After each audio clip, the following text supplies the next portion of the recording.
me han pedido que cierre esta etapa de Escuela Apolos por 2019, ¿verdad? Y hoy vamos a estar trabajando acerca del capítulo número 2 del Evangelio según San Juan. Berkeley, un comentarista, nos dice: la misma riqueza del cuarto evangelio les presentará un problema a los que quieren estudiar o explicar. Siempre hay dos cosas: la historia clara y sencilla que cualquiera puede entender y contar, pero no pasa más allá. Y también hay otra que es una riqueza de sentido profundo para el que quiera investigar, desentrañar y entender más. Y estoy seguro que esa es la actitud que hay en ustedes que han estado acá. Algunos los identifico en miércoles anteriores, cuando me ha tocado acá estar sirviendo, y los que nos siguen también por la web, ¿verdad? Y hay otras muchas personas que tal vez no pueden hacer ni una ni la otra, pero después ven el material en el transcurso de la semana. Fue un mandato de Jesús, o fue algo que Jesús le dijo a alguien que hablaba con él en algún momento. Escudriñen las escrituras, estudien las escrituras.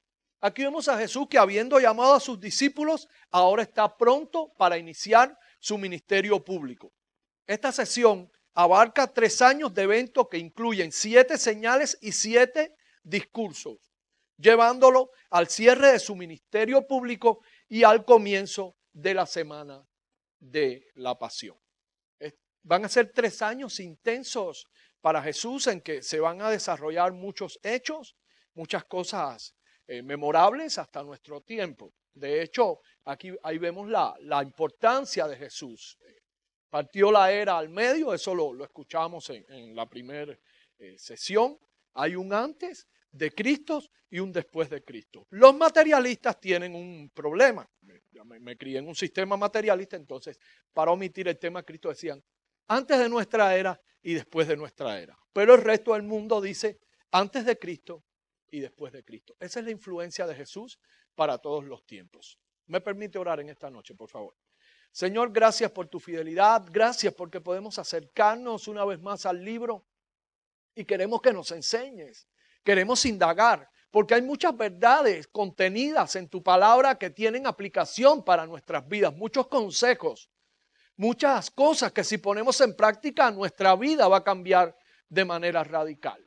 No queremos simplemente ser religiosos que conocen la historia, sino queremos ser parte de la historia. De hecho, aún tú sigues obrando. Aún seguimos escribiendo y haciendo historia a través de tu Espíritu en nuestras vidas, Dios. Ayúdanos, Señor, a no solamente ser oidores, sino también ser hacedores de la palabra. Todo esto te lo pedimos en tu nombre. Amén. Vamos a estar trabajando los primeros 12 versos del capítulo 2 de el Evangelio según San Juan. Ahora, antes de entrar a la lectura como tal y que vayamos versículo a versículo avanzando en el tema, ¿qué ha aprendido usted en esta etapa de enseñanza de Escuela Apolos? ¿Qué ha aprendido o qué puede hoy contar, qué puede hoy compartir acerca de este Evangelio luego de haber estado asistiendo a esta serie de enseñanzas? Por allá tenemos el micrófono. ¿Quién quiere compartir? Así de golpe todos no, ¿verdad? Porque los que están en la web necesitan escuchar claramente. Tal vez el que está a la par lo va a escuchar. ¿Qué ha aprendido usted? ¿Qué ha aprendido de las anteriores lecciones? Que no sabía. Porque tal vez usted no tenía muy claro. Siempre aprendemos algo. ¿Qué ha aprendido? Así tan participativos son siempre así, tan entusiastas. Gracias, David. Buenas noches. Yo desconocía el concepto que nos enseñaba al inicio Ricardo sobre la transformación de Juan, porque siempre había entendido que era el discípulo amado y lo reconocía como un discípulo tierno, ¿verdad? Pasivo, sereno. Pero bueno, llegó a ser eso, pero antes no fue siempre ese discípulo tierno y calmo, ¿verdad? Hasta en algún momento del Evangelio le dice a Jesús que si quiere que le derrame fuego encima de aquellos que le estaban impidiendo predicar su palabra, lo desconocía. Fue algo que aprendí en esa lección, cómo Dios puede o cómo Dios en la vida de Juan transformó su carácter de una forma tan radical y que al final lo hemos expresado en el libro, ¿verdad? Así es. Muy bien, David. Gracias. ¿Alguien más?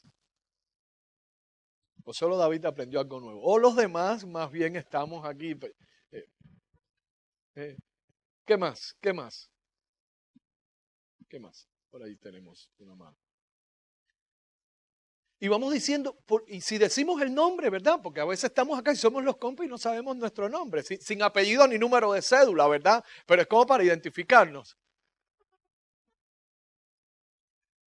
Sí, y tiene batería nueva, la acaban de cambiar.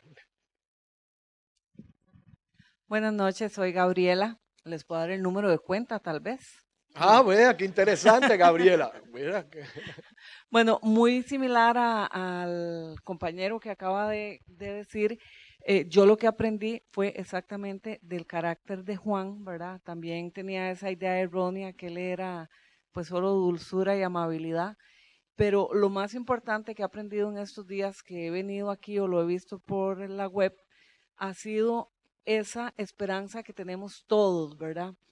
De poder hacer grandes en Jesús, de que no necesitamos ser tal vez preparados, o también le podemos transmitir a otras personas que no necesitan tener estudios universitarios, que mucha gente lo piensa, ¿verdad? Que piensan que por ser tal vez humildes o no tener ciertos conocimientos no pueden llegar a crecer en el Señor, y todos podemos, y este evangelio me lo enseñó.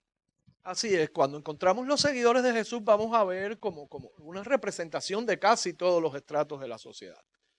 Teólogos eminentes, Pablo, doctores, Lucas, simples pescadores, economistas, recaudador de impuestos. No me imagino un recaudador de impuestos que no sea bueno, ¿verdad? Para ver cómo allí evadía el fisco, ¿verdad? Y toda la... Entonces vemos personas de todo, gente rica y gente muy humilde también. No importa, es que la ley, el salmista nos recuerda que la ley del Señor es perfecta, hace sabio al sencillo. ¿Alguien más? Ok, por acá. Buenas noches, Fernando Rojas. Bueno, cosas interesantes que he aprendido fue que Juan en el 1.1 y adelante desmitifica creencias que podían hasta negar la existencia de nuestro mismo Señor Jesucristo y que pudo haber sido un fantasma o cualquier otra cosa. Y entonces él claramente dice, este es el mero Dios, el mismo Dios, el que está con el Padre. De tal manera que es un fundamento grande de nuestra fe. Dios vino y se hizo carne y habitó entre nosotros. ¿Alguien más? Una última participación. Ok. Buenas noches, mi nombre es Tinia. Me gustaría, en la última sesión, creo que lo vimos con Troy, recordar o nos recordó la importancia que tenemos nosotros de ser firmes y contundentes cuando compartimos el Evangelio con otras personas. Vimos el ejemplo de Andrés con su hermano, al cual se iba a llamar posteriormente Pedro. Él no lo pensó dos veces, inmediatamente le dijo, encontramos al Mesías y vámonos. Entonces creo que todos estamos abocados a ser obedientes cuando Jesús nos dijo ir y hacer discípulos a todas las naciones, bautizándolos. Y eso es muy importante, compartir con nuestro testimonio y con la palabra de Dios a otros. Es muy importante ser luz de este mundo y sal de esta tierra. Así es, la gran comisión aún está en vigencia. Mateo 28:20 aún está para ser cumplido. Cada uno de nosotros somos llamados precisamente eso, a ser un testigo. ¿Cómo hacemos eso en Vida Abundante? Hay personas que se nos han acercado en la etapa en que estábamos en grupos pequeños más directamente, entonces se nos acercaban y nos decían, ¿por qué aquí nos repartimos folletos? ¿Por qué no hacemos? Porque la manera de evangelizar en Vida Abundante Coronado lo hacemos de esa manera. Nos acercamos a las personas que nos conocen, aquellos que pueden ver la transformación del evangelio en nuestra vida.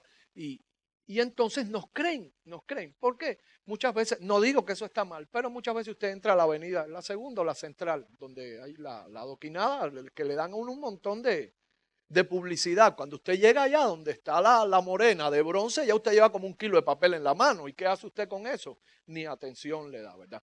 Cuando hay relación sí prestamos atención a la persona. Somos testigos oculares del cambio que está produciendo el Evangelio.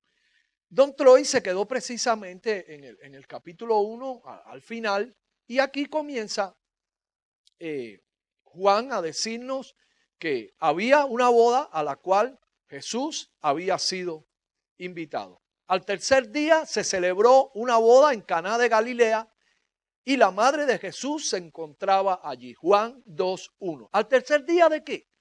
Bueno, algunos creen que fue el tercer día después de haber ganado Jesús a 2 discípulos más. Jesús era también un evangelista efectivo. Ganó a Felipe y a Natanael. Podemos suponer que en esos días anteriores y esos 2 días anteriores y tal vez parte del tercer día, el Señor y sus primeros discípulos viajaron a pie para ir al lugar de los hechos. ¿A dónde era? Al lugar en que se iba a celebrar la boda de Juan 2. Hemos titulado la enseñanza La boda de Caná, tomado de la Reina Valera, porque la Nueva Versión Internacional, el título que pone es Jesús cambia el agua en vino. Jesús le había prometido algo a Natanael y de hecho acá lo iba a cumplir. Vas a ver cosas mayores. Vas a ver cosas mayores. Y precisamente Jesús lo hace en el pueblo de donde es Natanael. ¿Dónde era? Caná de Galilea. Se llamaba así para distinguirlo de otra Caná que había también en Celesiria. Hablemos un poquito acerca de cómo eran las bodas en los tiempos de Jesús. Un tanto diferente a las nuestras, ¿verdad? Dice que en tiempos de Jesús la pareja que quería casarse tenía que desposarse el uno con el otro. Por regla general, con mucha antelación. Muchos eran matrimonios concertados. Muy similar a los compromisos de nuestros días, ¿verdad? No que son concertados, sino que, bueno, pues hay una persona, algunos se llamaban la atención y decidían unirse y no era decisión de la familia. Ahora, se daban regalos cuando se comprometían. Ahí se podía saber si el novio era dadivoso o no. No es cierto, pero era todo un ritual, era muy importante, ¿verdad? Y desde ese momento se pertenecían el uno al otro, aunque no vivían juntos. Eso sí dista un poquito de nuestra época, ¿verdad? Ahora ya hasta el matrimonio se ha convertido hasta en un tester, ¿verdad? Probemos antes. No, la Biblia no aprueba eso. Y se lo dice un bicho que lo hizo al revés, aunque nací en el Evangelio, ¿verdad? Y me salió bien, llevamos 30 años, pero no siempre queda bonito, ¿verdad? Porque es mejor hacerlo, cumplir, como dice la Biblia, con toda justicia. Ahora, luego de este compromiso venía obviamente la boda. No había una ceremonia como hoy en día. ¿Por qué? ¿Cómo se celebraba esto? Se llevaba a la novia de la casa de su padre a la casa de su novio. El novio juntamente con sus amigos y mariachis. No eran mariachis, pero había música. Trato de contextualizar, ¿verdad? Allí se iba y traía a la novia y los invitados se iban uniendo al cortejo hasta la casa del padre o la casa de la familia del novio, que era allí donde se realizaba la fiesta o la boda. Había una comida especial y todos los amigos y vecinos eran invitados. Muchas veces la fiesta duraba entre 7 y 14 días. Imagínese usted la cantidad de comida, de café, de gallito, de salchichón. No comían esas cosas, pero estoy tratando una vez más de que entendamos, ¿verdad? Para una familia humilde esto era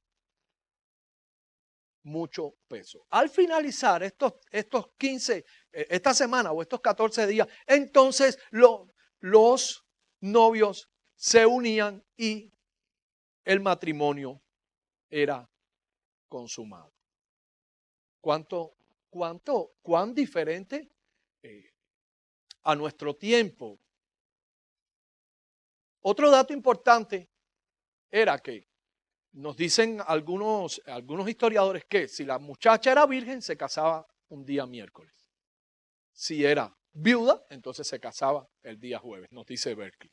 Algunos datitos que hemos estado ahí buscando para que entendamos el contexto de la boda. Verso 2, también habían sido invitados a la boda Jesús y sus discípulos. ¿Y qué usted cree que hizo Jesús? Obviamente, aceptó la invitación. Él no era un asceta. Al maestro le gustaba comer y beber. De hecho, los fariseos allí se lo echaban en cara. Mateo 11:19. Vino el Hijo del Hombre, palabras de Jesús, que come y bebe. Le gustaba, dirían en buen tico. ¿Cómo dicen en buen tico cuando uno come bien? No. Vea eso, qué barbaridad. No, se apretó rico, ¿verdad? Yo tengo que traducirle a ustedes qué barbaridad, ¿verdad? Al maestro le gustaba. Era diferente a Juan. Juan, me imagino los tatas de Juan, este muchacho ni come. Solamente jajalea y cosillas así, insectitos. El maestro le gustaba comer bien. Y entonces vino el Hijo del Hombre. Jesús está hablando de sí mismo, que come y bebe y dicen, este es un glotón y un borracho, amigo de recaudadores de impuestos y de pecadores. Otro dato importante acá de Juan capítulo 2 y verso 2 es que por primera vez a los seguidores de Jesús se les llama discípulos para que lo tomemos en cuenta. Inciso B. El que Jesús esté en un lugar no significa que no van a haber dificultades. Y acá el inciso B nos dice que hay dificultades imprevistas. Verso 3. Cuando el vino se acabó, la madre de Jesús le dice, ya no tienen vino. ¿Cómo sabría ella eso? ¿Cómo deduce usted que llegó a saberlo?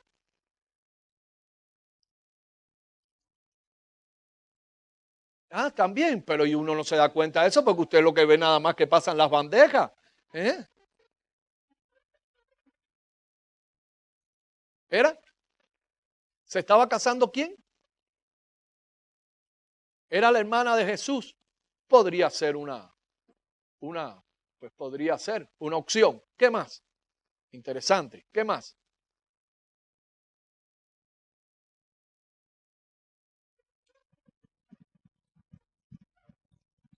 Sí, ¿verdad? Uno ve que pasó, se acabó. Uno ve que va bajando, ¿verdad? Estaba ayudando a servir. Eso también es muy lógico, ¿verdad? María había sido invitada porque se cree que era o amiga de la familia del novio. Una sorpresa más bonita, se nos estaba casando Juanito, el mismo apóstol. Dice Berkeley que hay un antiguo compendio de instrucciones a los libros del Nuevo Testamento que se llama Los Prefacios Monárquicos, que nos cuenta que el novio era nada más y nada menos que el mismo Juan, hijo de Salomé, la hermana de María. Claro, no sabemos si estos detalles son exactos, ¿verdad? Pero sí María tenía una relación muy cercana. Y quien está narrando estos hechos fue un testigo ocular. Obviamente, en una boda, si se nos está acabando no sé, el arroz con pollo, que es lo que dan acá, diferente a las bodas cubanas, ¿verdad? En la boda cubana que nos daban era una cajita de tiempos inmemoriales, yo recuerdo eso. Un pedazo de queque, ensalada fría, una croqueta que es como un dedo de queso, pero hecho como de carne molida o carne mechada así, empanizado, riquísimo, ¿verdad? ¿Y qué más? Un pancillo pequeñito con pasta de bocadito, le llamábamos nosotros, que es como esta pasta. ¿Cómo se llama esta pasta que se le echa al pan que es media rosada? ¿Cómo es? No, Pata, es muy agresivo. Bueno, como una mayonesa de esa, eso era. Y cuando usted llegaba a la boda y habían cajas, de hecho se volvió como un refrán. Agarraste cajita. Eso es de la vida como usted sí tiene dicho, usted sí alcanzó, ¿verdad? De hecho es como una manera de decir. Con un cubano le diga, agarraste cajitas como que usted es un tipo dichoso que llega en el momento preciso, ¿verdad? Tiene que ver algo así con la situación. Ahí está María viendo esta situación, la tragedia. No tienen vino. Y para ustedes y para nosotros, bueno, ¿y qué? Se acabó el vino. Y si alguien quiera que vaya al chino de la esquina y que también ayude. No, porque las costumbres eran muy diferentes a la nuestra. Era una situación embarazosa.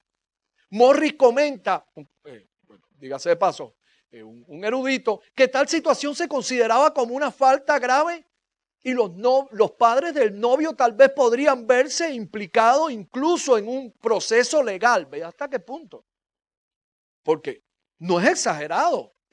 Jesús se lo echa en cara al fariseo. Vine a tu casa y no hiciste lo que tenías que hacer. Jesús se lo echó en cara. Si yo llego a su casa, o usted viene a la mía, yo no le lavo los pies a usted. Ni lo sueñe, ¿verdad? Pero bueno, imagínese usted el día entero trabajando y llega a las 8 de la noche a la casa del grupo pequeño. Vamos a lavar los pies. Qué susto, ¿verdad? Pero usted no me los reclama. No me lavaste los pies. No me echaste aceite. Era parte del protocolo del Oriente. Y la vergüenza también, ¿verdad? Como que la única oportunidad, nuestro hijo se casa y vea cómo quedó la fiesta. Hablemos también del vino, porque es importante que entendamos esto, debido a las discrepancias que han habido respecto a este capítulo 2 de Juan. El vino, según el diccionario de la Biblia, los hebreos conocían varios tipos de bebida embriagante. Las uvas, derivadas de las uvas o fruto de la vid, eran exprimidas para sacar su jugo. Este jugo era llamado mosto, pero si se ponía a fermentar y se convertía en vino, ya sabemos lo que pasa cuando lo bebemos en abundancia. Hay cosas que los comentaristas nos explican y yo le digo, yo lo sé, pero bueno, tal vez usted no, porque usted siempre se ha portado bien, ¿verdad? También ellos hacían vino de otras frutas. Los eruditos explican que el vino utilizado en los tiempos del Antiguo Testamento era de menor contenido alcohólico que el actual. ¿Por qué? Porque el destilar el vino es una costumbre árabe que vino después. Además, el vino no se tomaba así directamente como de una. Se mezclaba con 2 o 3 porciones de agua. Era una descortesía servir vino puro. Eso nos dice Josefo. Era una descortesía. Pero igual, aunque le echen agua, ya sabemos, ¿verdad? ¿Para qué vamos a explicar cosas que se entienden?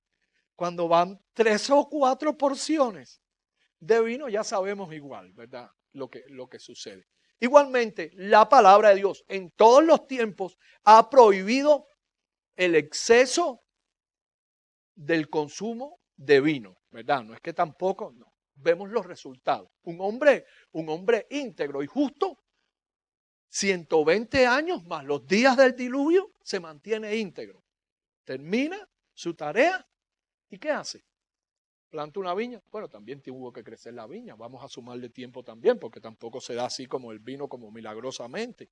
Ya el mundo ya había caído, así que tampoco se daban las cosas tan pronto así. Pero pensemos, 120 y resto de años íntegro. Hey, se montó en la carreta. Ay, perdón por decir eso. Y ese es el hermanito Noé. La Biblia nos advierte acerca del uso desmedido del vino. Volvamos con María. María le dice a Jesús, no hay vino, ya no tienen vino. María simplemente no le dice a Jesús lo que tenía que hacer, simplemente se limitó a mencionarle la necesidad. ¿Cuántos esposos habemos acá? Y qué montón. La esposa le dice a usted lo que tiene que hacer. Con mucho cariño, ¿verdad? A mí a veces sí, pero bueno, entre nosotros vamos a jugar de machitos acá. Vamos a jugar de machitos. Todos al final, unos u otros. Todos, unos de una manera u otra, somos del AIA, ¿verdad? Anónimos, AIAA. Anónimos y asociados a Asomameco. Entre nosotros, ¿verdad? Entonces, ella simplemente le sugirió, no tienen vino. Algunos comentaristas han dicho, no, pero María no esperaba que hiciera un milagro. Pero otros sí. Otros dicen, sí, esperaba que hiciera un milagro y que diera pruebas de que era el Mesías. Porque ya sabemos cómo son las mamás, son las mismas en todas las épocas. Ay, mi hijo, sí. Mi mamá sí es arriesgada, dice que sus hijos son guapos, pobrecita. Pero bueno, otro día hablamos de eso. Y usted seguro que también lo ha dicho de los suyos, así que otro día mejor pasemos al próximo punto, ¿verdad? Jesús le dice, verso 4, mujer, ¿qué tiene que ver conmigo? Todavía no ha llegado mi hora. Y alguien dice, ahí Jesús se enchaquetó. No. Tenemos que también entender el contexto. La palabra mujer, guinai, puede despistarnos. Nos parece ruda y abrupta, pero es la misma palabra que Jesús usó en la cruz dirigiéndose a María al confiársela a su discípulo amado en medio de esa agonía. Y sabemos cómo Jesús trató a los demás, aún en la cruz. Aún en la cruz. Que el centurión termina expresando, en verdad, este era un hombre justo. Porque los crucificados ya sabían que ya no tenían nada que perder. Y decían improperios de todo, de Dios, de la madre, del padre, a los soldados, a todos. Y vemos la conducta de Jesús, que el centurión dice, este era un hombre justo. Este era un hombre justo. Ahí Jesús le dice en la cruz a su discípulo amado, mujer, aquí está tu hijo. Homero la utiliza como el tratamiento que le da Ulises a su amada esposa Penélope. Esto pues, ya es un poquito más de la cultura helénica. La otra frase que también pudiera parecernos como media bruta. ¿Eso que tiene que ver conmigo? ¿O a mí qué? No, era muy corriente en un tono conversacional. Si se decía brusca y airadamente, podría indicar reproche. Pero cuando se decía amablemente, quería decir, usted no entendió bien. Concretamente, aquí Jesús le está diciendo, no te preocupes, tú no entiendes muy bien lo que pasa, déjamelo a mí, yo lo resolveré a mi manera. Jesús simplemente le estaba diciendo a María, déjame a mí, yo tengo control. Otro detalle también, María debía comenzar a mirar a Jesús a partir de acá como su Señor. Porque aunque era excelente María y era una buena mujer, María, como todo descendiente de Adán, y ahí vemos la genealogía, detallada de María también en los evangelios. Como todo ser nacido luego de la caída, necesitaba la redención. Debería mirar a partir de acá a Jesús como el Redentor y como alguien que venía a cumplir la voluntad del Padre, no la voluntad de nadie. Jesús con mucha cautela y mucho tacto está dejando en claro esta situación. Pero María es una mujer valiente. Dígase de paso, yo creo que Ricardo lo mencionó. José no aparece, el padre de Jesús no aparece en esto. Lo mencionó, ¿verdad? En la primera lección. ¿Por qué se cree que José murió muy temprano? Entonces por eso es que no aparece acá. Y tal vez María, una mujer de hogar, administradora del hogar, con su hijo, y luego los demás que vinieron, ya sabemos todas las habilidades, ¿verdad?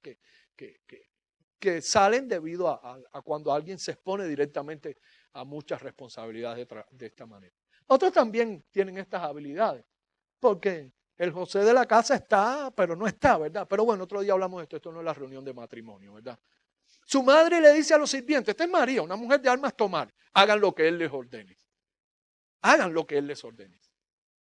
Aquí nos dice este comentarista, quienes esperan el favor de Cristo han de estar dispuestos a cumplir sus órdenes. El camino del deber es un camino de misericordia, pero los métodos de Jesús no pueden ser cuestionados. Hagan lo que Él les ordene. Muchas veces Jesús, para que suceda la provisión milagrosa, que es el otro punto que viene, nos va a ordenar que hagamos cosas que para nuestro sentido o nuestro raciocinio, o nuestro sentido común, perdón, o nuestro raciocinio son cosas como que parecen locuras. De hecho, Pablo expresaría más adelante en una de sus cartas, es que el evangelio es locura. Es que a Dios le ha placido mediante la locura del evangelio salvar al mundo perdido o a los no creyentes. ¿Qué sucede? A partir de hacer lo que Jesús nos ordena, de ponernos a las órdenes de Cristo, entonces ocurre la provisión milagrosa. Verso 6, habían allí 6 tinajas de piedra, de las que usaban los judíos en su ceremonia de purificación. En cada una de ellas cabían ¿cuántos litros? Usted lo tiene ahí, ¿verdad? ¿Verdad que sí recibieron el bosquejo? Qué aplicado el que le tocaba. Hoy enseguida no, mentira. ¿No? Ahí estaba Ruth detrás de mí. Qué buen trabajo de muchas personas que están acá y hacen posible esto, hacen posible una transmisión web, hacen posible la iluminación. Estos chicos que están ahí en cabina cada miércoles, que están en cada reunión nuestra, por eso podemos escucharnos, no salimos con las cuerdas vocales irritadas, la iluminación. ¿Cuántas personas que están de manera voluntaria sosteniendo y cumpliendo con esta tarea, haciendo lo que Jesús les ordena? Porque simplemente nosotros, los que tenemos cierto grado o cierta responsabilidad, en medio de ustedes simplemente no somos más que servidores de Jesús. Entonces toda esta maravilla ocurre por gente que se dispone a hacer lo que Jesús ordena. Volvemos a las tinajas. Habían 6 tinajas de piedra de las que usan los judíos en su ceremonia de purificación. En cada una cabían unos 100 litros. Yo no soy bueno para matemáticas. 6 por 100. El hombre sí es bueno en eso, es economista, dígase de paso. Entonces yo sabía, ¿verdad? 600, ¿verdad? 600 litros. Estas eran grandes tinajas que tenían allí. ¿Para qué? Es que escaseaba el agua. Sí, escaseaba el agua, pero no era que decían, atención, atención, pasaba un carro con un megáfono. Los próximos 3 días en Canaán no habrá agua, como aquí a veces dicen, pues no había redes sociales, ¿verdad? O el hombre pasaba en el camello o en el burro con el megáfono en la mano, con una... No, era para cumplir los ritos de purificación. Los judíos, las autoridades judías exigían que se lavaran muchas veces las manos. Acá el texto dice que eran 6 que usaban en cada uno de los litros. Bueno, hay otra versión que lo explica, porque los judíos no comían si no se lavaban mucho las manos. Hay otra parte del evangelio que lo explica. Se lavaban las manos de manera obsesiva, con temor. ¿Por qué? Porque comer con las manos sucias era comer de manera inmunda. De hecho, también los discípulos le echan en cara esto. Los fariseos le echan en cara esto a Jesús. En día de reposo tus discípulos están comiendo riquísimo y no se han lavado las manos, ¿verdad? Jesús va mucho más allá. Entonces, esto es puro ritual lo que hay aquí. Jesús le dijo a los sirvientes, llenen de agua las tinajas, y los sirvientes la llenaron ¿hasta dónde? Importantísimo este detalle. ¿Hasta dónde lo llenaron? Hasta el borde. También este detalle habla de la grandeza del don de Cristo. ¿Por qué? Porque esto era para mostrar que las tinajas no contenían ningún otro elemento. ¿Cuántos recuerdan? ¿Cuántos recuerdan los 2 magos que después se les llaman Janes y Jambres que resistían a Moisés allá en... ¿Cuántos recuerdan ese capítulo? El diablo siempre es imitador. Y en los tiempos de Jesús había gente que en vez de sacar un conejo de un sombrero, magos, ¿qué es lo que usted cree que sacaban de una copa? Hacían el truco, tenían un fondo y entonces sacaban.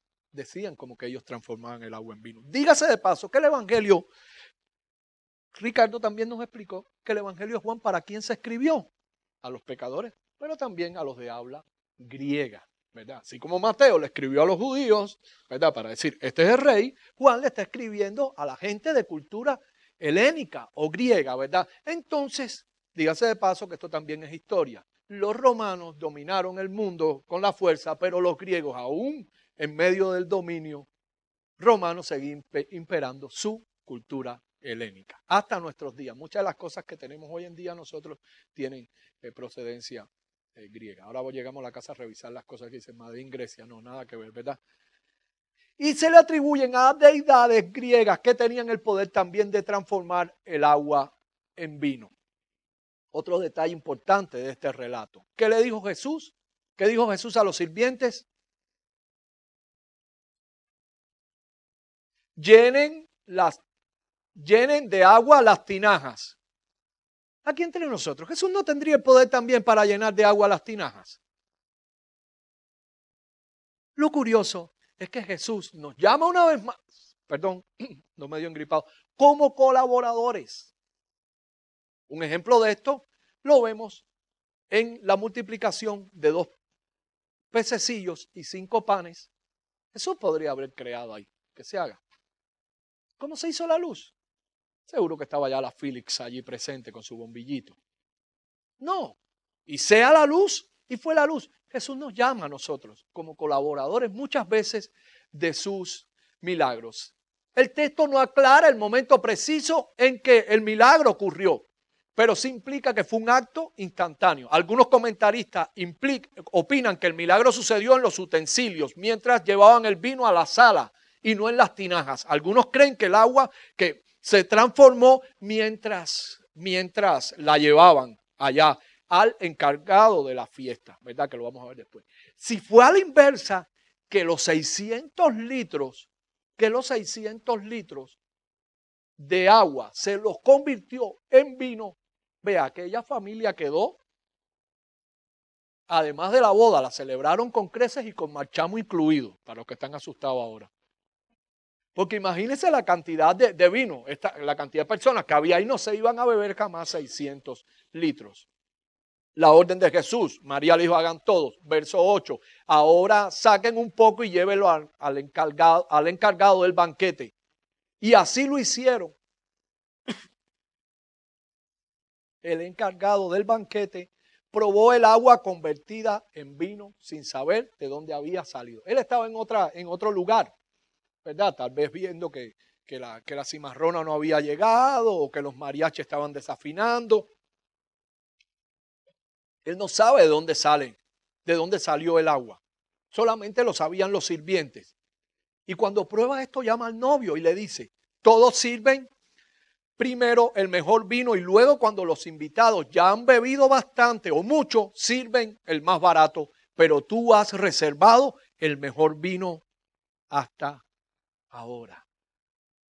Ese es Jesús. Esa es la vida en Cristo. Cuando han tomado bastante, algunos dicen que no, que era simple jugo de uva. Que era simplemente, que era mosto. Si usted se toma, ¿qué le gusta beber? ¿Qué te gusta beber? Vino. Apaguen la cámara un momentico. Está bien. ¿Qué más además de vino? Jugos. Si te tomas un Welch, ¿el segundo te sabe diferente? ¿El tercero te sabe diferente? ¿El cuarto te sabe diferente? Ahora no te voy a hacer la pregunta, al contrario, con vino pues sería muy embarazoso y menos delante de la cámara. Pero llega el momento en los que hemos estado en esos menesteres fatalistas, sabemos que cuando usted va por el cuarto o quinto ya usted no sabe. ¿Es cierto o no es cierto? No sabe. Bueno, algún día les contaré, pero bueno, ese no es el tema. Usted hasta el final ha reservado lo bueno, el buen vino. Se hacía de esta manera, se daba primero el bueno y cuando la gente estaban contentos, es una versión muy contemporánea, ¿verdad? Es adaptando el evento a nuestros días, entonces le daban uno de menor categoría y la gente ni se enteraba. Eso no pasa con jugo. Si usted se toma el quinto Welch, dígase, no están pagando nada, pero es lo único que me viene así a la memoria ahora como de jugo de uva. También creo que Dos Pinos y el otro también lo hace, pero el que sea, usted se da cuenta y usted dice, este le falta azúcar o este está diferente. Usted lo nota al siguiente. Principios de señales, es el punto D. Esta es la primera de sus señales, la que hizo Jesús en Caná de Galilea, y así reveló su gloria y sus discípulos creyeron en él. ¿Por qué creyeron en él? Porque con Jesús es diferente. Jesús vino a alegrar la fiesta. ¿A cuánto Jesús le alegró la fiesta? No había para casi nada. No había para casi nada. No alcanzaba. No alcanzaba. Así es Jesús en nuestras vidas. Principios de señales. Por eso la gente nos ve en el Evangelio y la diferencia se nota. Cambiamos. Si va a un grupo pequeño o si invita a una persona, haga este ejercicio. Propóngase evangelizar a alguien, como dijimos, un familiar cercano, un amigo, y tómele una foto. O guarde una foto del momento antes de conocer a Jesús. Y si acepta a Jesús, pasado el tiempo, tómele otra foto. Todo cambia, todo es diferente. El rostro nos cambia, todo. Porque esa es la vida en Cristo. Todo se mantiene bien. De hecho, el salmista nos dice que es como el proverbista, que va como la luz de la aurora, en aumento hasta que el día es perfecto. Allí les reveló su gloria y sus discípulos creyeron en él. Como les decía anteriormente, muchos han cuestionado la historicidad de este evento y otros han criticado el uso del poder divino para solucionar la falta de vino en una fiesta como milagro de lujo. Tales críticas dejan ver el propósito y el resultado, dejan de ver el propósito o el resultado de los milagros o señales. ¿Por qué? Porque no solo es la primera señal en este evangelio, sino la primera en el ministerio de Jesús. Es la primera, dando por descontado los supuestos milagros realizados por Jesús durante su niñez, registrados en los evangelios apócrifos. También Ricardo nos habló de esto, que había mucha literatura contemporánea, pero no necesariamente inspirada, ¿verdad? Y entonces decían, Jesús hizo esto acá, Jesús hizo aquello, Jesús hacía esto de joven, Jesús hizo tal cosa. Este es el primer milagro de Jesús. Las señales realizadas por Jesús eran como flechas luminosas que apuntaban a Él como Mesías y Salvador. Por eso lo hacía. Por medio de las señales Jesús manifestó su gloria y sus discípulos creyeron en Él. Borcher nos dice, nos llama la atención al hecho de que gloria en Juan se deriva del Antiguo Testamento, que se refiere a la presencia poderosa y milagrosa de Dios, revelada en hechos sobrenaturales y también revelada en medio de su pueblo. Y a esto hace alusión Éxodo 40:34, cuando dice que la gloria de Dios reposaba sobre el tabernáculo. Jesús demostró su gloria una vez más. La intención de Juan aquí está una vez más demostrada. El verbo era Dios. Para reflexión, hay tres cosas que nosotros debemos entender de esta señal maravillosa. ¿Cuándo sucedió esto? ¿Cuándo? ¿Cuándo sucedió esta señal maravillosa?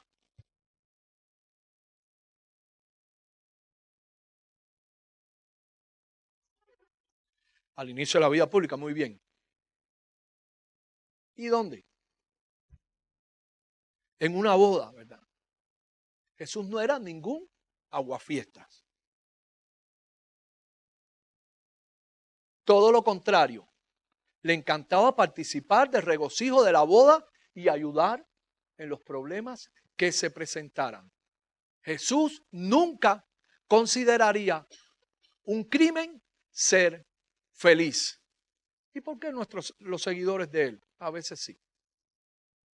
Pensamos que el evangelio solo es cosa seria. Ahí vemos a Jesús, uno más. Comió, se rió, ahí estaba, uno más. Porque, ¿dónde sucedió? En un humilde hogar de Galilea. Su intervención en Caná de Galilea nos muestra lo que Jesús pensaba del hogar. Como dice la versión Reina Valera, manifestó su gloria. ¿Dónde manifestaría usted su gloria? ¿Dónde me gustaría manifestar mi gloria? Es muy de humano eso. Es muy de humano esto. Pero Jesús manifestó su gloria en un sencillo hogar de un pequeño pueblo rural. Vemos la grandeza de Jesús. En tercer lugar, ¿por qué sucedió esto? Porque hemos visto que la hospitalidad era siempre un deber sagrado del Oriente. Esa situación embarazosa habría hecho que a esta familia se le cayera la cara de vergüenza. ¿Por qué sucedió esto? Para Jesús demostrar su poder movido. ¿Y qué mueve el poder de Jesús? Lo mueve la simpatía, la amabilidad y la comprensión hacia la gente sencilla. De hecho, cuando comienza su ministerio, allí en la sinagoga dice, el Espíritu del Señor está sobre mí porque me ha enviado ¿a qué? A anunciar buenas nuevas ¿a quién? A los pobres. Jesús está interesado en aquella gente que no tiene quien haga por ellos. Además de esta historia nos revelan dos cosas hermosas sobre la fe de María. Instintivamente María acudía a Jesús cuando surgían los problemas. Conocía cómo era su hijo, cómo se comportaba él en medio del problema. Huérfano de padre, en lo natural estamos hablando, Jesús se tuvo que erguir en medio del hogar. Y ahí podemos imaginar el aplomo con que Jesús ayudaba a su mamá.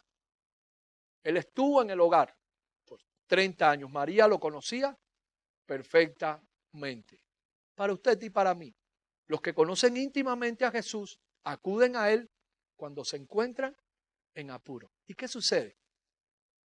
Él nunca les falla. En segundo lugar, María no sabía lo que Jesús iba a hacer. Usted y yo tampoco sabemos lo que Jesús va a hacer en la situación particular de nuestra vida.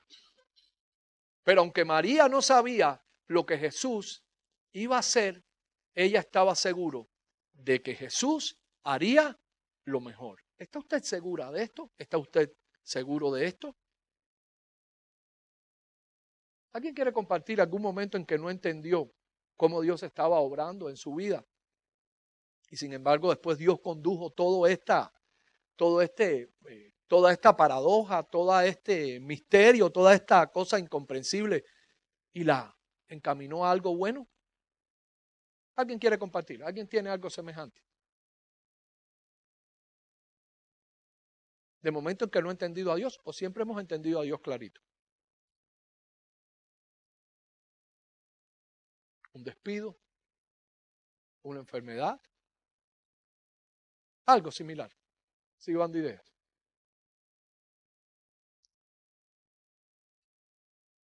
Muy bien.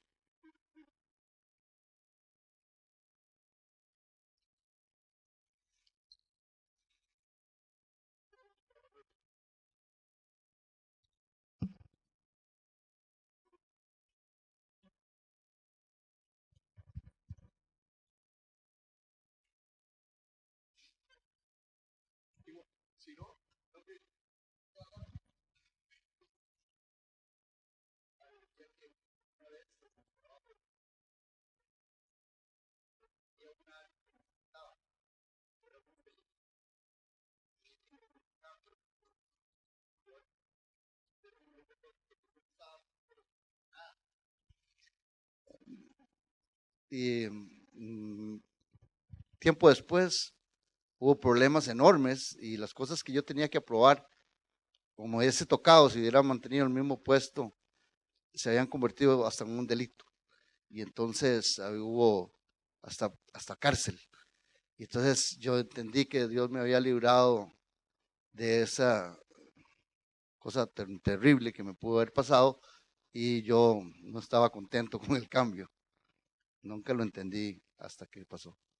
Así es, muy bien. Entendemos lo que Dios está obrando en nuestras vidas. Jesús sí lo tenía muy claro. Por eso también otra cosa a resaltar acá es que Jesús sabía el propósito para el cual había venido. Él veía todo con sentido de eternidad. Él veía todo con un propósito y todo un proceso que no solamente estaba sujeto al plano terrenal, sino el impacto que iba a tener en las vidas a fin de darnos eterna salvación. La vida de Jesús iba transcurriendo segura hacia el momento para el cual él sabía que había venido. Vine a una sola cosa, a una sola. ¿A qué vino Jesús? ¿A qué vino Jesús? A salvarnos. Vino a tomar nuestro lugar. Aunque usted y yo no podemos compararnos con Jesús, en muchas cosas, en esta sí.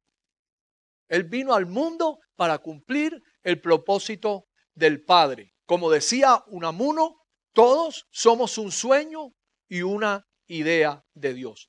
Cada uno de nosotros debemos pensar no en términos de nuestros propios deseos y gustos, sino en la misión para la cual estamos en el mundo. ¿Sabe usted cuál es la misión para la cual usted ha venido? ¿Sabe? Y si no lo sabe, es momento que comience a indagar. Porque no creo que la misión suya y mía sean simplemente para beber vino en esta tierra. Porque hay gente que se alarma. No, quítenle el vino. Hay otras cosas también que son dañinas, tan dañinas como el vino. ¿Para qué hemos venido? Hay alguien que no entiende las gloriosas lecciones de esto y quiere restarle importancia a este capítulo, dándole un burdo sentido. Y dice entonces, es que entonces sí se puede beber vino, ¿verdad? Y no hay ningún problema. Sí, está bien, podemos beber vino. De hecho, a mí me gusta el vino y ustedes saben mi ascendencia, que ya Ricardo la reveló aquí. ¿Verdad? Ya saben que, ¿verdad? Entonces, una excusa para tomar vino, ¿verdad? Siempre hay una excusa. Ustedes saben que los tapis siempre buscan una excusa para celebrar. Celebran todo. Hasta el engorde del gato de la casa engordó, vamos a celebrar, ¿verdad? Pero no es así. La Biblia es un todo y tiene muchas cosas que enseñarnos en cuanto a ética, a conducta.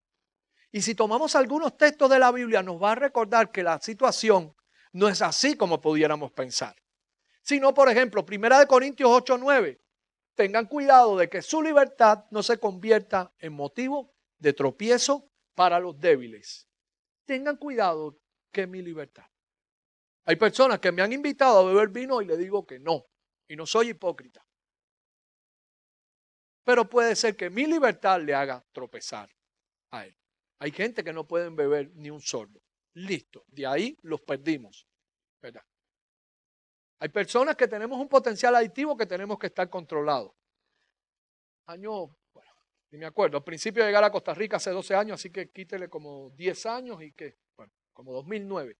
Hay un compañero de trabajo que está fumándose un cigarro mentolado detrás de mí. Y me llegó el olor. Los fumadores tenemos un olfato adiestrado. Y he fumado algunas otras cosas que, además de cigarros, por eso lo huelo también. Y le dije, ¿me regalas uno para probar? Porque en Cuba fumarse un cigarro mentolado era como de otra categoría, ¿verdad? Como cierto glamour. Listo, quedé prensado. Quedé prensado. Al punto que yo no fumaba mentolado. Como buen cubano fumaba pesado. Entonces fumaba Viceroy, mucho más pesado. La gente decía, guácala, qué asco, parece como voy a agarrar un puro. El milagro que había realizado, uno de los milagros que realizó Jesús en mi vida fue que dejara el cigarro instantáneamente. En una reunión de oración le presenté la cajetilla, me salí del grupo, le presenté la cajetilla y le dije, ¿sabes cómo soy y cómo me gusta lo malo? Y entre ellos esto, si me ayudas lo dejo. Último cigarro. Estoy hablando un 21, ese sí me recuerdo bien porque habíamos llegado de la luna de miel. 21 de enero de 1991. Lo recuerdo como si fuera hoy. Pero llegué acá y me descuidé. Cuidado que nuestra libertad no pueda convertirse en un tropiezo para los débiles. Pablo dice, yo podría hacer muchas cosas, yo podría exigirle otras cosas. Estoy hablando de 1 Corintios 9:12. Pero sin embargo hay cosas que no quiero hacer para no ser obstáculos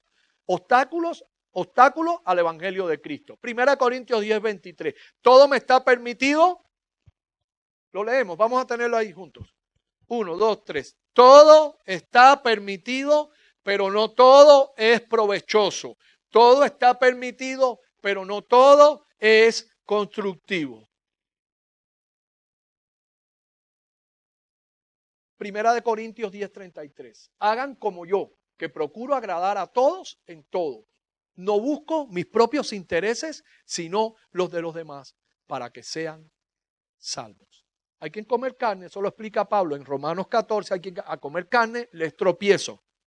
No coma carne delante de él, no se haga el libre, no se haga la libre. El amor es mayor, el amor es mayor, el amor es mayor. Verso 12, después de esto, Jesús bajó a Capernaum con su madre, sus hermanos y sus discípulos y se quedaron allí unos días. Preguntas hasta acá, justo antes de la conclusión. De nuevo esa. ¿Quedó claro? La presencia de Jesús en la fiesta de la boda y la primer señal que realizó allí revelan que Él aprobó la práctica del casamiento del hombre con la mujer de por vida y aprobó la práctica de festejarlo con comida y con bebida, ya sea que den arroz con pollos como acá, que también dan mano de piedra con lo otro que se le echa blanco. ¿Qué más? He ido a algunas bodas. Qué rico, es que tengo hambre, no comí, entonces ya estoy como, ya no los veo, no, mentira. Es toda una serie, y confetis y cuantas cosas hay, ¿verdad? Precioso. Jesús aprobó esto, hágalo. Dice Pablo que todo lo que hagamos lo hagamos como para el Señor, hágalo, hágalo. Dios se alegra, Jesús va a estar allí. Estoy seguro que sí. Donde hay 2 o 3 reunidos en mi nombre, allí yo estoy. Como también Jesús va a estar en la marcha del día primero, aunque no me tocaba hacer este comercial, pero guarda también relación, porque tiene que ver con la familia. Jesús ama a la familia, es invento de Jesús, la familia. Si Jesús es Dios, entonces en el principio creó Dios todo lo que se cree. Si Jesús es Dios, entonces fue Jesús quien creó a Eva. Porque dice, no es bueno, y dijo Dios, no es bueno que el hombre esté solo. Plomer, observa que este evento vemos también el contraste entre los milagros del Antiguo Testamento, que mayormente eran de juicios, y los del Nuevo Testamento, que mayormente eran de bendición. Un ejemplo de esto, Moisés convierte el agua ¿en qué? En sangre. Era un juicio, un pleito directo de Dios con una divinidad egipcia. Jesús convierte el agua en vino e hizo posible la alegría. Dígase de paso que también algunos ven en las 6 vasijas como Jesús es mejor. Jesús es mejor. Lo que Jesús nos trae es mejor que los ritos, es mejor que la ley de Moisés, es mucho mejor. De hecho, Juan me apoya cuando en el 1:16 dice y 17, nos volvemos al capítulo 1, de su plenitud todos hemos recibido gracia sobre gracia, pues la ley fue dada por medio de Moisés, mientras que la gracia y la verdad nos han llegado por medio de ¿quién? De Jesucristo. La gracia y la verdad nos han llegado por medio de Jesucristo. Hay un comentarista que nos dice, Juan estaba escribiendo 70 años después de la cruz. Se había pasado 70 años pensando y recordando y meditando hasta que comprendió el sentido y el significado que no había percibido antes. Cuando Juan contó esta historia, se estaba acordando de cómo es la vida con Jesús. Y dijo, donde quiera que Jesús iba y siempre que venía a la vida, era como si el agua se cambiara en vino. La conversión del agua en vino fue el primero de los 35 milagros que hizo Jesús y que se tienen registrados. Esta historia de Juan nos dice a usted y a mí que si queremos este nuevo vino, esta vida nueva, esta nueva oportunidad, esta mejor oportunidad, tenemos que hacernos seguidor de aquel que hace posible lo imposible y el cambio ocurrirá. Simple agua, simples vasijas y ocurrió la maravilla. Usted también puede optar por seguir la religión, los viejos rituales que no lo han llevado a ningún lado. Todos tenemos nuestros viejos rituales, que como Pedro, después lo verán en el capítulo 21 al final, nos gusta regresar a la zona de confort, pero a la zona nada grata. Jesús tiene mejor oportunidad. Voy a concederme un atrevimiento. ¿Sería que Pablo estaría pensando en las bodas de Caná cuando escribió en 2 de Corintios 4:7? Pero tenemos este tesoro en vasijas de barro para que se vea que tan sublime poder viene de Dios y no de nosotros. No se lo digan a Ricardo que yo hice esta interpretación del texto. Pero guarda mucha relación uno con otro. Simples vasijas, usted y yo. ¿Qué nos hace diferente?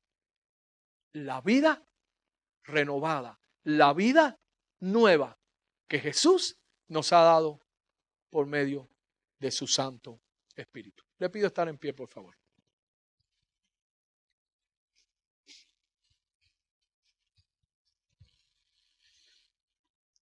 Señor, gracias por tu fidelidad. 2 capítulos después,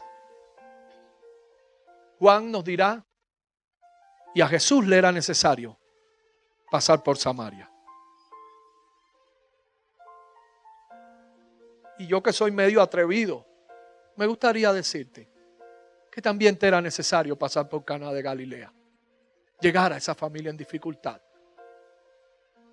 También ha sido necesario y muy considerado de tu parte llegar a nuestras vidas, Dios. Y sabemos lo que sucede cuando te tomamos en cuenta. Y sabemos lo que sucede cuando te damos a ti el lugar de la supremacía, cuando te prestamos a ti la atención que mereces. Sabemos lo que sucede.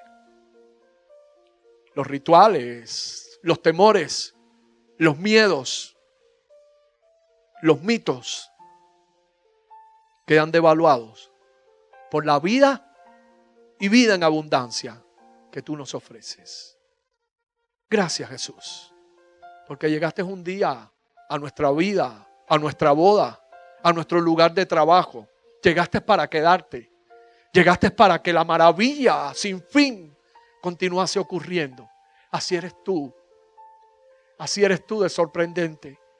Así eres tú, Dios. Haciendo travesuras en nuestro día a día. Tocamos la bolsa y decimos, no llega al fin de semana. Y haces travesuras. Sigues transformando la necesidad en abundancia. Sigues transformando la escasez en saciedad. Así eres tú, Señor. Sigues haciendo cosas cuales nunca antes soñábamos. Así eres tú de glorioso. Así eres tú de maravilloso. El encargado de la fiesta no entendió. ¿Qué pasó? ¿Cómo es posible? ¿Cómo es posible? Es que tenías plata y estabas disimulando. Es que... Y muchas personas pueden pensar, ¿cómo es posible que lo logras? ¿Cómo es posible esa sabiduría? ¿Cómo es posible esa paz en medio de los conflictos? ¿Cómo es posible ese sosiego en medio de la crisis? Tú deberías estarte moviendo cual agua, descomponiéndote, porque el agua estancada, eso es lo que hace. Pasado el tiempo se descompone y así somos nosotros, estancados en nuestras propias fuerzas, en nuestra propia humanidad. Y llegas tú y ocurre lo maravilloso. Transformas lo desecho en algo útil. Tú eres, Señor, tú eres el mejor reciclador que existe. Tomas nuestros trozos derrotados y los transformas en una obra gloriosa. Nos das de tu espíritu, nos das de tu entendimiento, nos das de tu luz. Abres nuestros ojos. Gracias, Señor. Qué bueno eres tú. Qué bueno eres tú, Señor. Comenzaste a hacer señales y algunos tenemos nuestra primer señal. El día que te manifestaste en mi vida, mostrándome que eras mi amigo. El día que te manifestaste en mi hogar, aunque no estaba haciendo las cosas bien. Y te dije, si esta es la esposa, si esta es la mujer que quieres para mi vida, que así sea. Y sé que la maravilla comenzó a ocurrir a partir de ese momento. 30 años después soy testigo de esto. Tu palabra me recuerda que el que haya esposa es sinónimo de tu bendición. Es sinónimo de tú, Señor. Transformando la soledad, transformando tantas cosas, Dios. Te he visto haciendo muchas señales en mi vida. Y estoy seguro que los que acá están presentes, de igual manera, lo han visto. Porque tú no das tus maravillas por medidas. Tú no das tu potencia por medidas. Tú lo das todo abundantemente y sin reproche. Un regalo sobre otro regalo. Una misericordia sobre otra misericordia. Compasión sobre compasión. Así eres tú, Señor, de maravilloso y sorprendente una vez más. Gracias, Dios. Gracias, Dios. El salmista un día dijo, ¿con qué pagaría el Señor por todos sus beneficios? Y tú lo único que esperas de nosotros es solamente una cosa. Un corazón contrito y humillado, al cual tú no despreciarás. Ayúdanos, Dios. Ayúdanos a ser coherentes. Ayúdanos a ser recíprocos. Con tanto amor demostrado. Tomaste nuestro lugar en la cruz. No simplemente viniste si eras alguien haciendo un milagro, alguien mostrando o enseñando algo. Lo hacías muy bien. Todo eso lo hiciste con excelencia.